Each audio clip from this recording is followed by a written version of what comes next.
Hola a todos, bienvenidos de nuevo, yo soy May López y aquí os vais a contagiar de pasión lectora.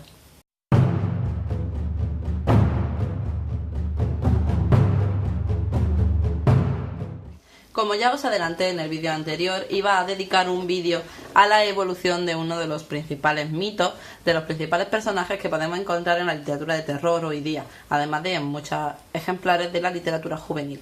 Estamos hablando del vampiro, probablemente el personaje por excelencia de la literatura de terror.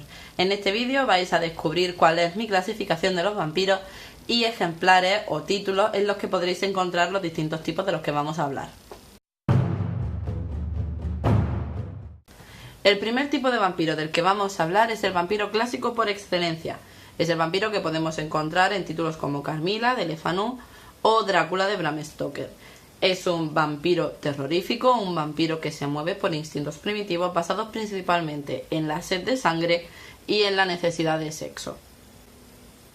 Son vampiros muy sensuales, vampiros que siempre intentan seducir a sus víctimas antes de llevárselas y que generalmente suelen envolver el lugar al que acuden o en el que se aparecen de un halo de misterio que generalmente el resto de tipos de vampiros no suelen producir. Como ya os dije en el vídeo anterior, mi principal referente a la hora de leer literatura de terror era Drácula de Bram Stoker y de hecho también es el tipo de vampiro que más me gusta. Aquí tenéis la edición, ya os enseñé la foto en el vídeo anterior y sinceramente creo que es el mejor vampiro que se ha escrito, porque es cierto que Carmilla es una muy buena novela, pero dejaba algunos puntos sin concluir y algunas cositas sueltas sobre cómo eran los vampiros. Como ya os comenté también en el vídeo anterior, una de las cosas que más me llamó la atención del Drácula de Bram Stoker era que estaba escrito totalmente en un formato epistolar, con algunos intervalos escritos a modo de diario, y era un tipo de narrativa totalmente distinta. De hecho, se sale de la norma porque es totalmente distinta del resto de novelas de vampiros, precisamente por eso, por el estilo narrativo que tiene. Así que sin duda tengo que decir que Drácula es mi novela de vampiro favorita. El segundo tipo de vampiro que os traigo es el vampiro vírico, por así decirlo. Es un vampiro que no nace siendo vampiro, sino que no comparte los mismos principios que el vampiro que le dio origen. ¿Esto qué quiere decir? Son vampiros que una vez que son mordidos, son infectados, tienen única y exclusivamente sed de sangre, pierden la racionalidad y son totalmente caóticos y no tienen absolutamente nada que ver con el concepto clásico de vampiro que podemos encontrar, como ya os he dicho, en Drácula o que vamos a ver ahora después en Anne Rice. Un ejemplo muy conocido es la trilogía de la oscuridad, coescrita por Guillermo del Toro con otro autor, y en la que se ha basado la serie televisiva de Strain, que se estrenó hace relativamente poco tiempo. Este tipo de vampiros son unos vampiros que sufren una enfermedad que los convierte en eso, en unos vampiros irracionales que buscan solamente matar y se alejan del concepto clásico de vampiro. Otro ejemplo que podemos encontrar es El misterio de Salem Slot de Stephen King. En esta novela hay unos vampiros primigenios que están en Salem Slot y se están dedicando a extender su comunidad con una serie de vampiros, convirtiendo a la gente del pueblo en lacayos. El concepto que se tiene en Stephen King de los vampiros víricos es muy similar al concepto que se tiene de los lacayos en las novelas clásicas de vampiros, en esas novelas en las que se mantiene una perspectiva muy, vamos a decirlo así, aristocrática de la imagen que debe otorgar un vampiro. Los vampiros que son convertidos no tienen conciencia, no miran nada más que el ir buscando sangre. Sinceramente me gustó más la versión que hizo Stephen King de este tipo de vampiro que la que hizo Guillermo del Toro, porque los vi mejor construidos, con un trasfondo mejor, y recomiendo más la obra de Stephen King que la trilogía de la oscuridad de Guillermo del Toro.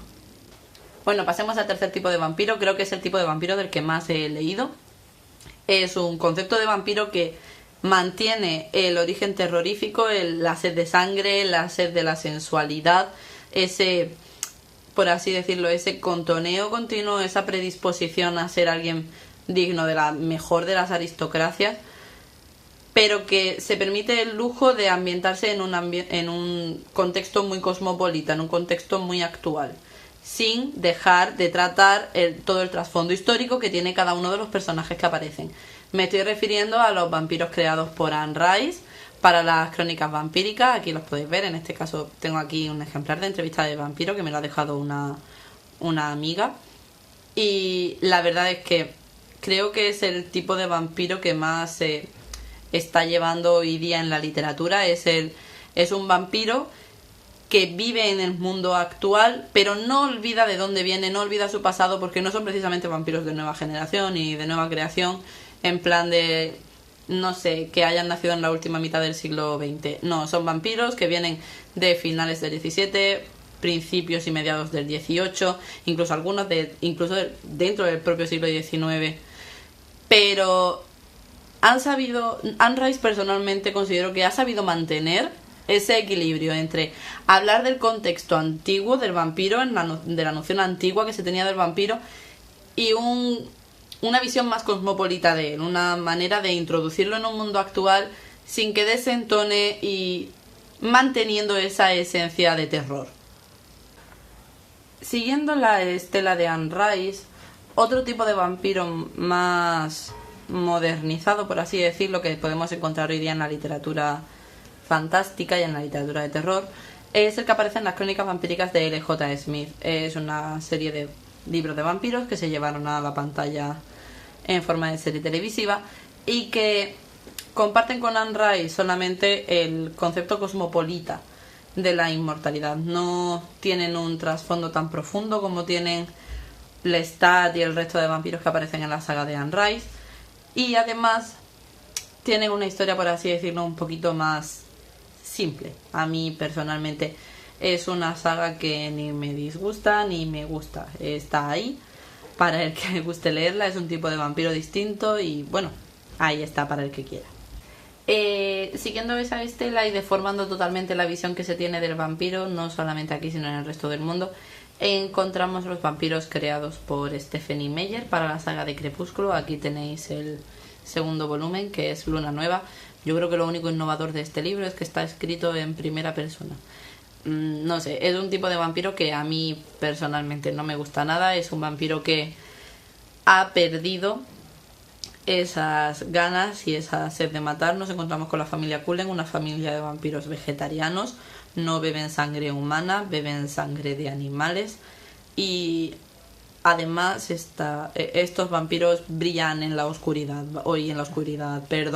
brillan a la luz del sol, lo que los delataría delante de la comunidad humana. No sé, son vampiros que para mí no tienen ni pies ni cabeza, pero oye, ahí están. De hecho, la propia autora dijo que los vampiros de esta novela ella los consideraba algo así como insectos, que se había inspirado en una serie de insectos a la hora de crear sus características y que toda la idea le había venido de un sueño. Ahí se explican muchas cosas.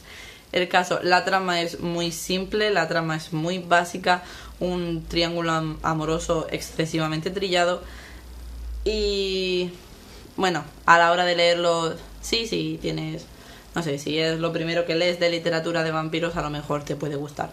El caso, que es otro tipo de vampiro que es necesario conocer porque es el que ha marcado un antes y un después en la literatura juvenil. Después de este libro empezaron a salir como churros los libros sobre vampiros, entre ellos Vampire Academy, que es una saga que está siendo muy conocida, que se supone, aún no la he leído, se supone que está más inspirado en los vampiros tradicionales, pero como no la he leído no voy a opinar sobre ello, no puedo comentarlo.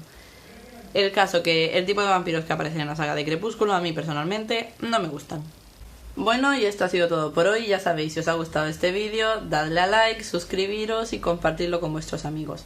En los próximos vídeos intentaremos indagar un poquito más en los distintos personajes que aparecen en la literatura de terror y podremos meternos de lleno en alguna reseña de algún libro de esta temática. Os recuerdo que además durante todo este mes de octubre, como ya sabéis, aquellos que se suscriban bien al canal o bien al blog, si me mandan un correo a guardianadelcodex@gmail.com, recibirán de manera gratuita el primer capítulo de mi novela, Graal, el último rey Kirion, en formato PDF.